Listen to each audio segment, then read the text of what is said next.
اس میں دو طرح کا ہوتا ہے، ایک وائرل انفیکشن ہے کہ ایک کی ہوئی دوسرا تیسرا چوتھا سب کی ریڈ ہونا شروع ہو گئی، بالکل ایسے. اس کے لیے بڑا آسان سا اتنا زبردست نسخہ ہے، اور یہ میں نے اتنے لوگوں کو فری دیا تھا. کچھ عرصہ پہلے وبا آئی تھی، الحمدللہ ایک ہی ڈراپر سے 20 مریض ٹھیک ہو گئے، یعنی کہ 2 دفعہ ڈالا آئز صاف. وہ کیا تھا؟ شہد. لیکن شہد کون سا ہو؟ بیری کا اچھا والا شہد. اچھا وہ آپ لے کے ڈراپر میں ڈال لیں، ایک ڈراپ اس سائز میں ایک اس سائز میں، صرف شہد.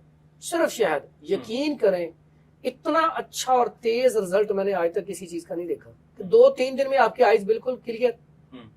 یہ سب سے بہترین نسخہ ہے. اس کے بعد یہ جو ڈسٹ الرجی ہو جاتی ہے، اس کی وجہ سے اگر مسئلہ ہے، خارش ہو رہی ہے، پھر آپ نے کیا کرنا ہے؟ عرق گلاب. عرق گلاب آنکھوں میں ڈالیں، اور ساتھ ہی ساتھ ہمارے پاس پڑی ہے ادھر گلے منڈی.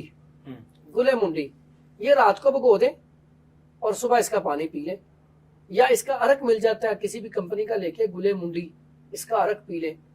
جلن، خارش، الرجی فوراً ٹھیک ہو جائے گی. گلے منڈی. گلے منڈی اس کا آسان سی ایک ہی چیز ہے. دیکھیں اس کا عرق پینا ہے اور آنکھوں میں شہد ڈالنا ہے. شہد ڈالنا ہے، ٹھیک ہے. اس کے علاوہ عرق گلاب جو ہے وہ ایسی ڈسٹ الرجی کے لیے بڑا اچھا کام کرتا ہے، پینے میں بھی اور ڈالنے میں بھی.